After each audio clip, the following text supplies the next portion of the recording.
Hello and welcome back to Continental Club, where we discuss the hottest topics in European football. And I've got the usual panellists for you today. It's Henry Hill and Michael McCubs. Welcome aboard, boys. Henry, April Fool's Day. Happy April Fools. Have you been pranking anyone? Well, I'm still living at home with my parents. I'm not sure my mum's happy about that. So that's another day of... That's a prank on them, then, isn't it? It is a prank on them. Still leeching off the state, being my parents. But no, I played football yesterday, which I think you did too. And I don't know about you, Dougie, but I literally feel every muscle in my back. I feel horrendously bad after. I thought I was fit as well going into this, but it was great. It was so nice to get back out running again. The lovely football influencer Zach Jalab actually gave me a nice new pair of football boots to try out.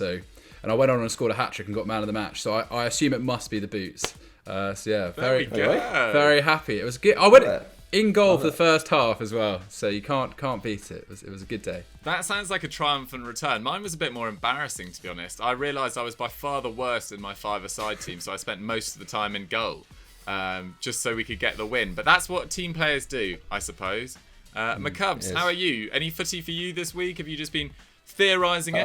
No, I've been a bit lazy about organising it, to be honest. But yeah, hopefully in the next few weeks. But it's probably quite a good time to start, isn't it? Because my bar is pretty low, and so everyone who's actually decent at football and five-a-side will have taken quite a big drop off in the lockdown, won't they? Whereas I feel like I can't really get much worse. No. So I feel like comparatively I'll be a bit better on the field compared to You're to doing other yourself players. a disservice. So I do need to. Those big legs of yours, those that spidey legs are that always struck a tackling chord you. with me. You going in goal for the whole game because I've done that a lot. But yeah, nevertheless, yeah, I need to get out there soon. But You'll be back on the pitch soon, no doubt. Today's episode is all about the next big thing, thinking of McCubbin's footballing ability. And we'll talk about the next potential super clubs or clubs that could break into the elite. Because Dan Pills said, which club do you think is ready to become a super club? Now, I feel like I need to clarify this question a little bit. So over the last 10 years, 5 different sides have won the Champions League, with Real Madrid winning 4, Barcelona and Bayern 2 apiece, and obviously Liverpool and Chelsea the other ones. And domestic dominance has been sort of prevailing the whole of Europe, really. Just 2 clubs have won Serie A in the last 10 years. 2 clubs have won in Germany, Bayern winning 8 of them, of course, and Borussia Dortmund the other one. 3 clubs have won in Spain. Liga actually has had a league that you feel like has been very predictable. Actually had 4 different winners in the last 10 years, but that was mainly at the first part of the decade when Lille and Montpellier won as well. The league with actually the most different winners has been the Premier League with 5, with solitary victories for Leicester City and Liverpool, so complementing Chelsea, Man City and Man United. So on today's episode, we want to talk about sides that could potentially get into the title mix in the next few years, and sides that could potentially, win a European Cup in the next couple of years as well. So we're going to kick off with potential Champions League winners in the next few years. I'm actually going to start in quite an unfamiliar place, or one that sort of a name that you guys might not have thought of. But we wanted to give a shout out to Barcelona McCubs, because whilst their success in the league is well known, they actually don't have a particularly impressive European record. Or am I being a bit harsh? I mean, recently I'd say they probably do. I think it's a weird one to put them in here. I think without what's happened in the last kind of 18 months, I think it would have been weird us talking about Barcelona in this way, because they still have the best player in the world. They did win the Champions League in 2015, let's remember. And it's FC Barcelona, but of course the future is kind of, I don't know, they're obviously at a bit of a crossroads now. And yeah, before 2006, their record in European competition wasn't exactly sparkling, was it? They only won their first European Cup in 1992. They've only reached 8 finals in total. Since 2006, they've won every final they've been involved in, which I think is 4, right? So in that sense, they've been pretty good on the European stage, but compared to clubs like Real Madrid, Milan, Bayern, even Juve have reached more finals than them in total. I guess historically their standing isn't quite as big, and it's a lot to do with the kind of Frank Rijkaard and then Pep Guardiola eras that that they have as many titles as they do. But yeah, equally their recent UCL form since 2015 has been pretty atrocious, hasn't it? They haven't reached a final since then. They've only reached 1 semi-final in that time.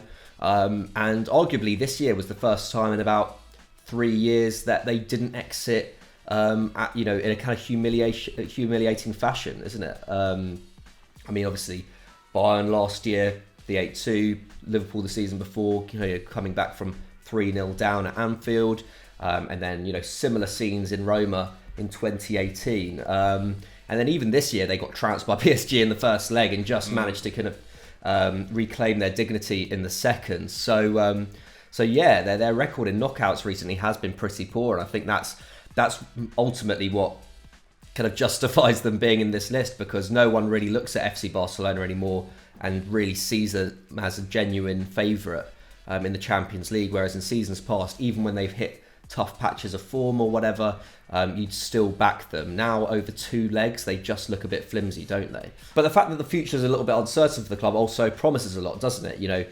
Messi's not definitely going to stay. I still back him to stay, but nevertheless, even if he did stay, he would probably retire in the next 3-4 years, wouldn't he? And he's been in great form now, but he's certainly not, the player that he was 5 years ago. He can't make it all happen by himself, and he certainly couldn't win a European Cup all by himself, I don't think, anymore, as we've seen really in the last few years. But they do have the makings of a top side, don't they? I mean, Frenkie de Jong's really come into form this season, hasn't he? Obviously, the youngsters that they've brought in, Pedri and Dest, have both had really solid first seasons at the Camp Nou. I mean, Guetta and Araujo, despite kind of early hiccups, have staked some decent claim, I think, in the defence, and Longley, I think, is obviously going to be one of their long-term partners. They may choose to strengthen at centre-back further as well, I imagine.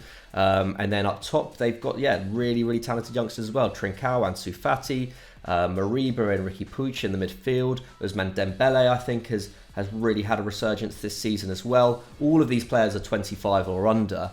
Most are under 23. So yeah, there is really the makings of a very talented side that can kind of move on from Messi. And okay, I think the thing is with Barcelona, we're always going to, especially our generation, we're always going to compare Barcelona sides to that, that kind of 2009 to 2015 vintage. And I think that's just totally unfair, because they are one of the greatest, if not the greatest, European club side of all time.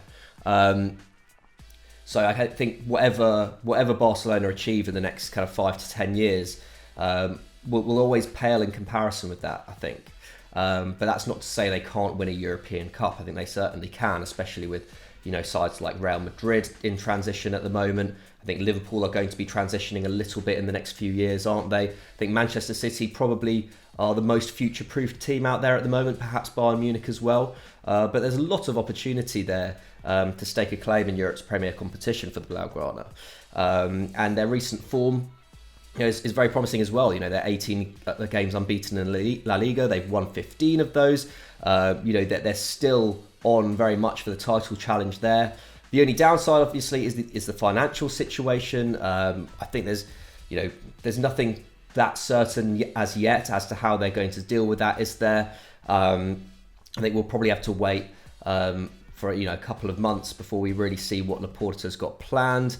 Messi's future obviously still uncertain. They've been linked with someone like Sergio Aguero, who's a less than inspiring signing, but maybe a necessary signing, depending on your thoughts on Barca's forward line and whether maybe that could persuade Messi to stay, etc., etc. But yeah, they're not going to be spending 60 plus million on anyone anytime soon, and that they could risk falling behind in the market in that sense. However, I do think, despite the awful transfer policy that we saw under Bartomeu, it did start to turn a corner, didn't it? Towards the end, a signing like Dest was absolutely fantastic for that price, especially when they managed to shift Semedo for 35 million. De Jong, their last kind of significant signing, I guess. Well, he was signed before Griezmann, actually, wasn't he? But their last kind of significant young signing, and who they actually spent a lot of money on, I think is money well spent overall.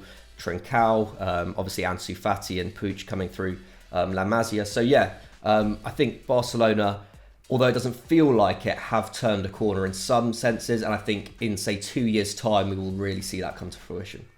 Yeah, I mean, this team in 2-3 years' time, if they all stay together, if they carry on developing at this rate, I agree with you. It could be quite scary, and getting them back in Champions League contention, especially as you say, a lot of sides are going to be transitioning in the next 2-3 years. Juventus will be moving away from Cristiano Ronaldo in the next 2-3 years. Liverpool will probably break up that famous front line as well. So I think there's an opening for Barcelona in terms of challenging for the Champions League in the next 2-3 years if they keep developing as they do and they manage the departure of Messi if and when that happens.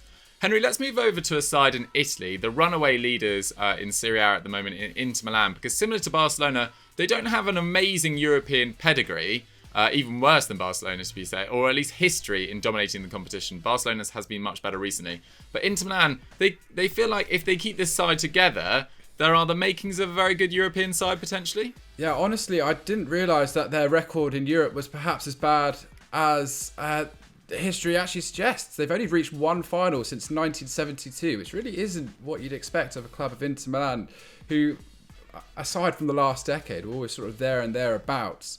Although they have won 3 of the 5 finals they've reached, which is the same as Manchester United. It's kind of been a non-event for them since that 2010 victory under Jose Mourinho, doesn't it? Which was an incredible season. I remember that famous victory at Barcelona and then rolling over Bayern Munich in the final. It was it's to have seen that and then imagine over 10 years later that they're still yet to exit the group stage in 3 of their appearances is quite a surprise. I mean, in 2011 they lost 7-3 to Schalke, and they got to the last 16 in 2012 and lost out on away goals to Marseille. But like I said, they've been to the group stage in sort of 3 of the years previous, and they haven't been able to get out of the group, and that's been really disappointing. In 2018-19, they finished 3rd behind Barcelona and Spurs. Then in 19-20, they finished 3rd behind Barca and Dortmund. And then this year, I think we covered it on ERU quite a lot, they finished bottom of that group. They needed to beat Shakhtar on the final group game, and they just couldn't do it. I think they ended up drawing there.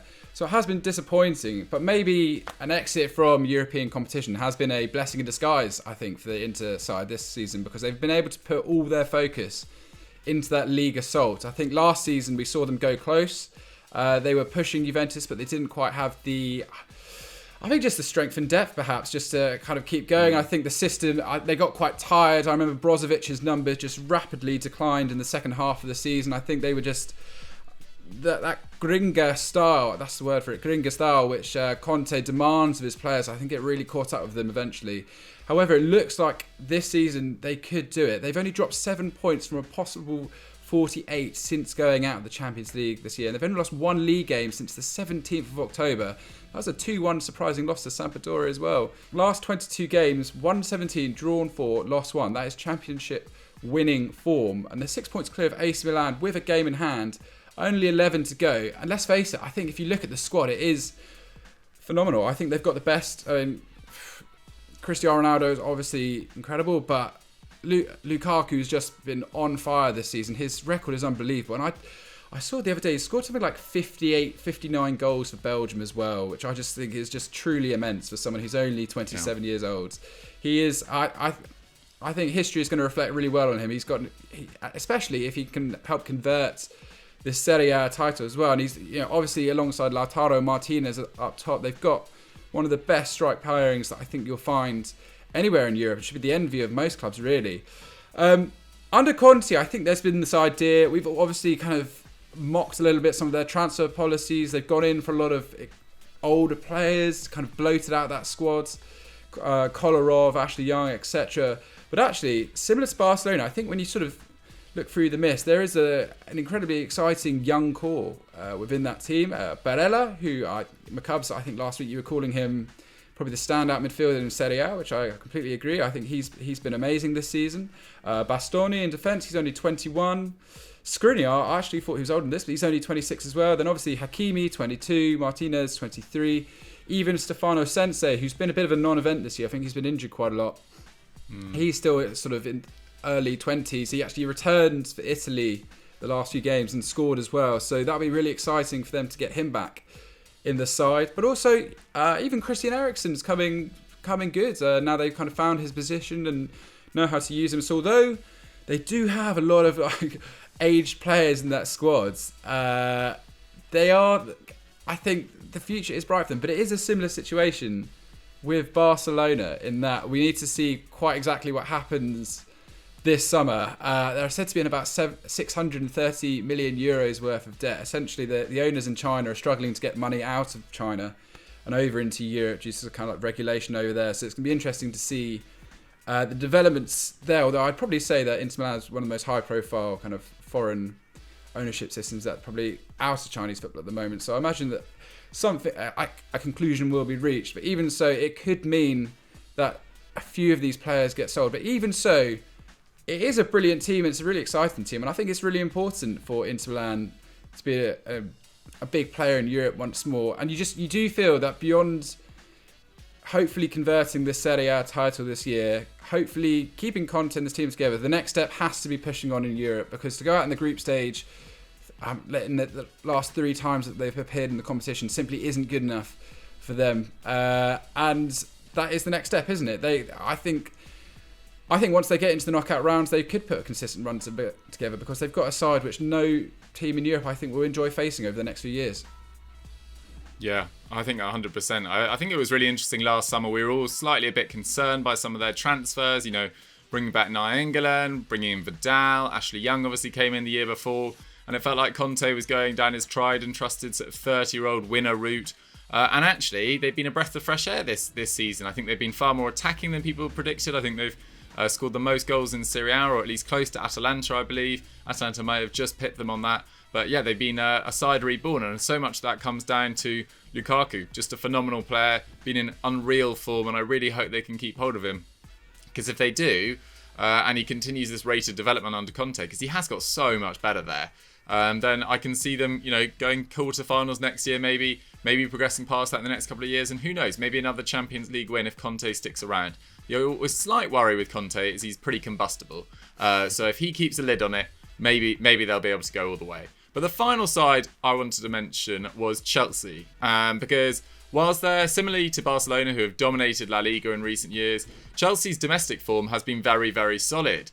They've won 5 league titles, 5 FA Cups and 3 League Cups since 2005. But their Champions League form, prior to this year, when they just got into the quarter-finals, hasn't really been great. So since winning in 2012, prior to this year, they'd only made it past the last 16 once, which was in 2013-14 under Jose Mourinho when they lost 3-1 to Atleti. That was the season where they finished 3rd, 4 points behind Man City and behind Liverpool as well in that amazing title race with that Gerrard slip, etc.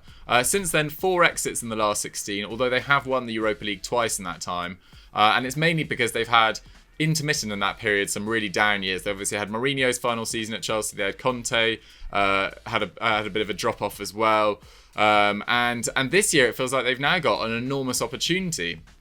They play Porto in the quarterfinals, who shouldn't be sniffed at after their work against Juventus in the last 16. But you'd back Chelsea in this squad in this sort of form to go past them. And then after that, they play the winner of Real Madrid versus Liverpool, both of which, on current form, you expect Chelsea to win, because since Tuchel came in, they've been absolutely phenomenal. They've played 14, they've won 10, they've drawn 4, they've scored 16, which is what they probably need to work on.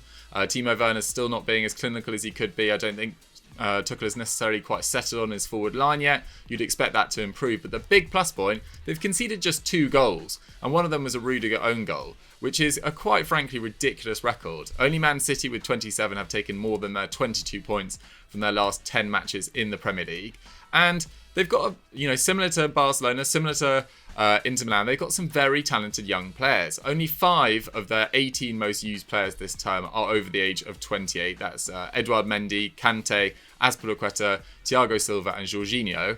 And 8 of their players are 24 or under, and they're led by, that young crop, by Mason Mount, who continues to get better and better, dominating games for Chelsea and England. They've got Tammy Abraham to come back from injury and hopefully establish himself in that squad. I'm sure they've got big transfer plans this summer as well. So I can see Chelsea getting in the mix for the Premier League title next year. I think they're standout candidates for second place at the moment, and potentially a Champions League push, if not this year, then the next 2-3 years. I think it's a very, very exciting time to be a Chelsea fan, if I'm totally honest.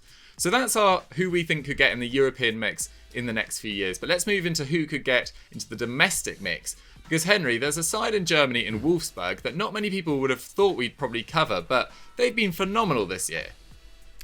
Really looks like sort of Wolfsburg are back amongst the big boys in the Bundesliga again. It is great to see they're 3rd in the Bundesliga. They've only lost 3 times all season, which is a phenomenal result. I think they went unbeaten until something like December, didn't they? And they're 8 points now clear of fifth place Dortmund, having won 8 of their last 10 games. So it really does look like Wolfsburg will be playing sort of Champions League football again next season, and it's sort of part of the reason behind that success. They've got the second best defence in the division, behind Leipzig. They've only conceded one more goal than Manchester City. They've got a really exciting young French centre-back called Maxence Lacroix, who I recommend people go look. He's only 20 years old. I think he's another name, another French young superstar to the looks of it in the making. So they've got plenty of those. I mean, I'd say the one issue about Wolfsburg is an over-reliance on their forward, Wout Weghorst. And we've pushed this guy quite a lot. And quite rightly. I think he's 6'6", big guy, 17 goals, 5 assists in 26 games. I think he's been linked sort of you look at a lot of fan forums, they're linking him with a move to Premier League. He's a really quality player, and actually it was very interesting that he wasn't called up to the Dutch national side recently. Bizarre. I'm not quite sure. Really bizarre that he wasn't chosen there. Also looking at, but it's not just all about him. They've got Maximilian Arnold, who I think has been one of the most underappreciated players of the last 5 years, certainly. Sort of captained Germany when they won the under-21 Euros quite a few years ago now, but he hasn't really been able to break into the national side since. But he's just been on brilliant form. I think 5 goals and 3 assists this season. Then Josip Brekalo, he's really talented as well. And then I think part of their kind of resurgence is under Oliver Glasner, their coach. He came from Austria, so there's another kind of that link up between those two countries, the kind of progression from Austria into Germany. He was at Lask and he did a really good job there, and he's been the coach at Wolfsburg since 2019, and it looks like he's got the best out of them. They're a fairly robust team, like we said, really solid defence, and then there's maybe a little bit over-reliant on a few star players, but they know what works for them, and I think it's exciting to see. So yeah, Wolfsburg, I think if you consider the fact that Bayern do concede goals, they do sort of drop points, and the other teams in Germany, if you look at Dortmund, they're kind of dropping out recently. Wolfsburg are in a nice place now to hopefully push on and see if they can reassert themselves among the big guys again. So yeah, it's great to finally sort of give them a bit of airtime. Absolutely, they definitely deserve a shout out, particularly for that recent form. They've been phenomenal. McCubs, have you got another shout for a side that in a domestic league could start pushing into contention? Well, similarly in Germany, Eintracht Frankfurt have really surprised a few people this season, haven't they? Obviously, they're 4th at the moment. Obviously, Dortmund are a little bit more on their tails. But similarly with Wolfsburg, you know, like the job that Oliver Glasner has done, you know, the step up that Adi Hutter has made since going to Frankfurt has been pretty amazing, hasn't it? So he's been Frankfurt boss for nearly 3 years now, and yeah, has done a really good job. Obviously, in that first season, you know, had that link up between Haller and Jovic. Obviously, made the club a huge profit on Jovic in the end. Went to Real Madrid for 60 million euros. He's now back at the club on loan.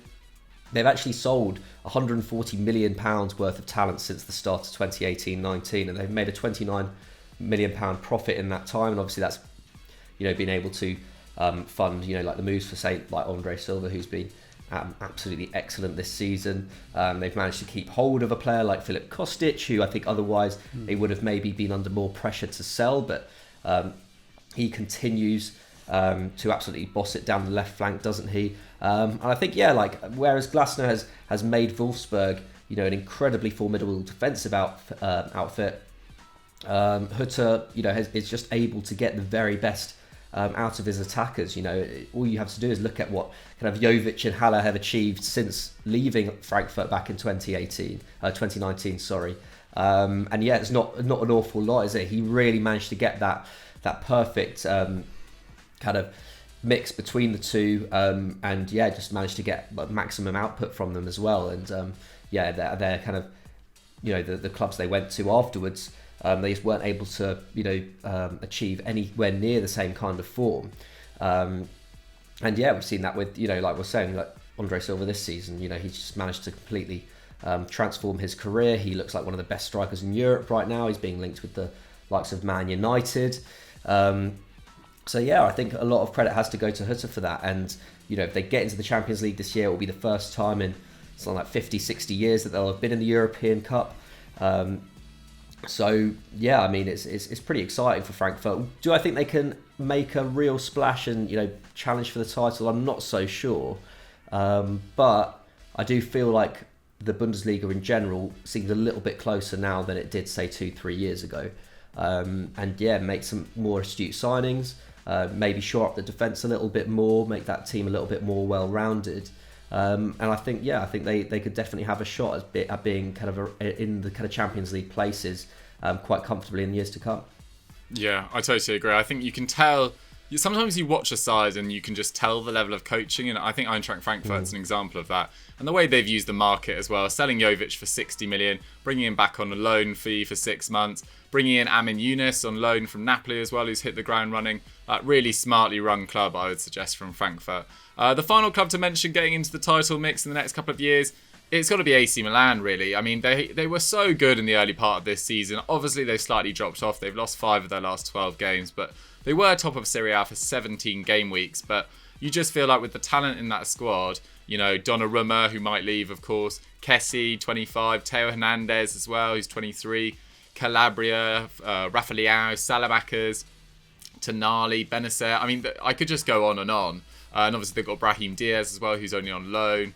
Tomori, who's on loan as well, but I think that move's going to be made permanent by the looks of things, and Jens Peter Hogger as well. They've got a squad ready to cope with the loss of Zlatan in the next couple of years, whenever he decides to retire or move on. So I think AC Milan are definitely here to stay, and they've just really intelligently turned it around by targeting younger players with a higher development, more chance of a higher sell-on value as well. So it's a pleasing time to be an AC Milan fan. But guys, that's our shouts for who could get in the European Cup mix in the next few years and who could potentially ruffle some feathers domestically as well. But guys, we want to hear your suggestions in the comments down below.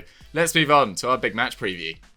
So there are a lot of games to choose from this weekend. Sevilla host Atletico Madrid in La Liga, Dortmund play Frankfurt, and PSG play Lille in a massive clash in Liga. But we wanted to talk about the clash at the top of the Bundesliga this weekend. RB Leipzig versus Bar Munich, taking place on Saturday at 5:30 p.m. Perfect pre-Easter treat for everyone.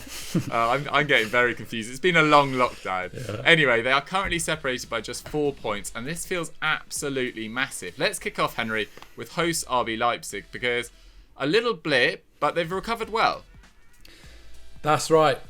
2 defeats and a draw in their first 4 matches of 2021 has been followed by 7 wins in their last 8 fixtures. They drew the other against Frankfurt, so no shame in that result whatsoever, really. They've actually taken 3 more points than the next best Bayern and Wolfsburg in that period. And like we said, it's been their defence that has sort of been rock solid for them all season. They've only conceded 21 league goals this season, and if we look, it's no surprise because no one gets close to the sort of 7.5 shots per game which they concede. That's the best in the Bundesliga. Even if you look at Europe, to give you some context, Manchester City, the only ones who seem to concede fewer in Europe's top 5 leagues, they concede 7. Actually an underrated aspect to City's game. That's a really impressive stat there. But the thing about Leipzig, which perhaps I think Wolfsburg certainly don't have, is they can balance that with an excellent attack. They rank second for shots with 15.7. And, only Bayern and Dortmund and Eintracht have scored more than their 48 goals this season. So lethal, really, at both ends of the pitch. And they are kind of, to be fair to them, they are struggling a little bit to replace the kind of Werner goals. That has been a big loss to their game as well. I think Alexander Sorloth has quite hit the ground running in sort of the prolific fashion that he was expected to. A lot more of their goals have had to come from midfield this season, which is no bad thing. I think this is something they'll probably rectify further down the line. I mean, we've got someone like Dani Olmo in there. He looks like a brilliant player, doesn't he? I mean, he looks truly excellent. Scored 2 great goals for Spain in the international break as well. So they've got lots of exciting midfield talent there. I think maybe talk that Marcel Sabitzer might be on his way out this summer. But in Szoboszlai, who we haven't even seen, they've got a ready-made replacement there. I think we'll get onto that. They are the team for ready-made replacements, aren't they? Sort of always got another player in the locker. But turning our attention back to this game, they do generally struggle in the bigger games. 2 draws versus Eintracht, draw of Bayern, Wolfsburg and Leverkusen. Plus they've lost to Dortmund and Gladbach as well. So that's probably what's been denting their title hopes. And let's bear in mind, they're really quite close to Bayern going into this game, so there's a huge implications if they can pull this one off. And their last meeting between the two was an absolute classic. They came down from 2-1 to Leeds 3-2, and then Thomas Müller's second saw them draw 3-3. I remember watching that game, hugely exciting, and they will be wanting to rectify those wrongs. They might be rocked a little bit by the news that Liverpool are in talks with Ibrahima Konate over a €40 million move this summer. Now, he's the defensive partner of Upamecano, who's obviously going to Bayern Munich, so that could be a hammer blow to lose that kind of incredible core of their defence. If we look at Konate, he's in his 4th year in Germany after joining from Sochaux, but he has missed 45 games of injury since the start of the season. Dougie, I think I saw you put a tweet out about questioning the intelligence behind, not doubting his ability, but maybe, has he got necessarily the longevity, the fitness issues? Time will tell. He's still very young, to be fair. But even so, 18-19 was his best season. He played 2,400 league minutes, 3.7 tackles and interceptions, 80% completion rate, 70% aerial duel wins. He's kind of got it all. However, fear not, Leipzig fans, because you do have, it does look like you have a ready-made replacement in Mohamed Simakan. He's coming from Strasbourg as a replacement. He's hotly, a lot of teams are after him. AC Milan, I think AC Milan went for Tomori in the end. So obviously Simakan is coming over to Leipzig now. And also they've got 18-year-old Josko Gvardiol, who has been signed from Dinamo Zagreb, the most expensive Croatian teenager ever. So they've got him to come as well. So yeah, it's just once again incredibly brilliant planning by the Leipzig board. They've kind of continuing that merry-go-round of players which they've got. They will have a brilliant team once again going into next season, albeit losing a few big players. But yeah, I think once they get a striker, it'll be good. But they will know that with no Lewandowski in this game, which is a huge factor, they will know that this is a massive opportunity for them to close the gap on Bayern. With Lewandowski missing for a while, they could press on because they're in the form to cause Bayern some serious problems right now. Yeah, they absolutely are. It's a shame about them always selling their best players. I mean, it makes sense, but just when you think like this year with Bayern slightly struggling defensively, like if they could maybe challenge this year, maybe they could push on next year. Especially when Bayern lose Alaba, might lose Jerome Boateng as well. Lewandowski will be a year older, probably won't, smash it as much as he had this year, because I don't think anyone probably ever will have this season again, although now he's out injured. So it's just a bit of a shame that they're losing Konate. I mean, I don't doubt his ability. I think he's fantastic. I like that 18-19 season, he was absolutely phenomenal. He actually went ahead of Upamecano in most people's reckoning for who was going to be the better defender. But I just feel like he's only played over 20 games in a season once. And to fix a backline that has had so many injury issues with another very injury-prone defender, I think it's slightly risky, to be honest. And for that sort of money, Bastoni might be available for a similar price, Christian Romero as well. So I think there are potentially other options for a similar price. But I'm prepared to be very proved wrong on that, and I hope it works out well for him.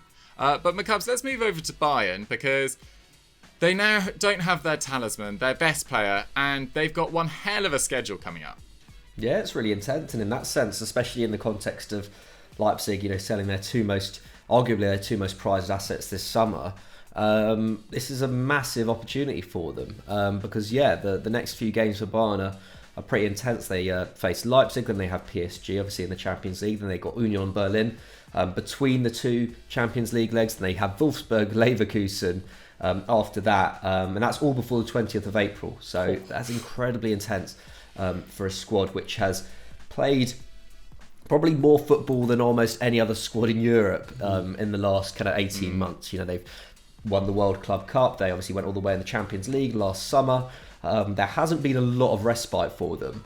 And now they're without, 40 goal a season Lewandowski, which is a real shame, because he's odds on, he may still be odds on to win the European Golden Shoe, but losing him could derail the Champions League bit a little bit. I'm just still rooting for him to get that 2021 Ballon d'Or, and just as justice for last year.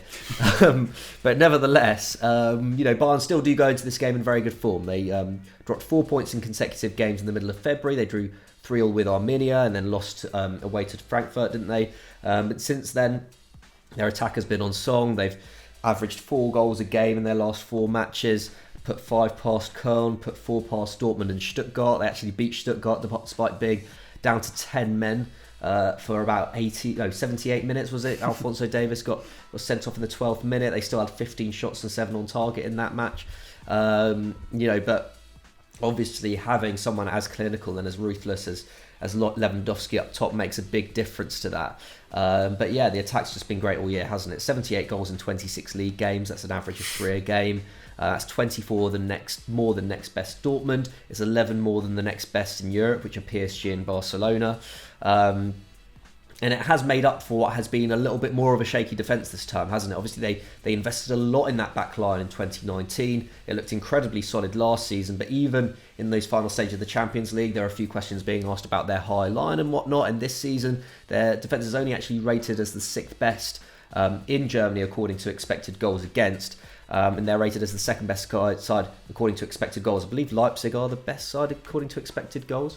But yeah, I think that defence is the one that's been a little bit of a hindrance. They've been undone on set pieces some of the time as well in games, and usually that's in games where they've gone on and scored 3 or 4 goals or whatever. So it hasn't been an issue. But in a game like this, they really will need to be on top of their game, because I think Leipzig.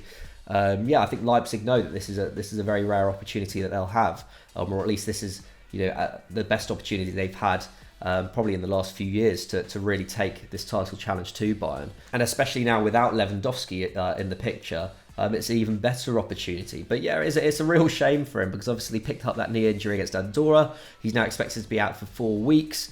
His replacement is Choupo-Moting, who's had 5 goals in 24 this season. He'll deputise, and he's been all right off the bench, hasn't he, when he's come on? But he is very, very far off the level of the Polish striker, and yeah, it's just a massive shame, because he's 6 off beating Gerd Muller's fabled record of 40 Bundesliga goals in a season, and he looked really odds on to beat it this time round, and now it's just going to be a lot more difficult, isn't it? Because he had 8 games to do it. He'll potentially miss 4 or 5 of those games now, so it looks like that record may well stay intact. But for this game, God, I kind of feel like Leipzig might sneak it, Oh, love it. You know who I'm not going to forgive? The nation of Andorra. Why did Robert Lewandowski had to get injured in a game against Andorra? No offence to any Andorrans watching, I doubt they are, but come on, this international break, I hate international breaks at this point, although there are very few games to the Euro, so I get their importance as well, but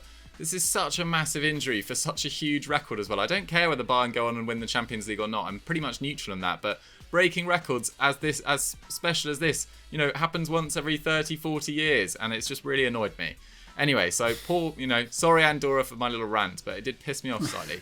Anyway, RB Leipzig have their own injury issues as well. I mean, Konrad Lehmer, has been out all season. Angelino's obviously a massive miss as well. Szoboszlai and Halstenberg are either doubtful and out as well. Bayern Munich, aside from Lewandowski, they've got Tolisso, and Douglas Costa is out. Alphonso Davies is obviously suspended.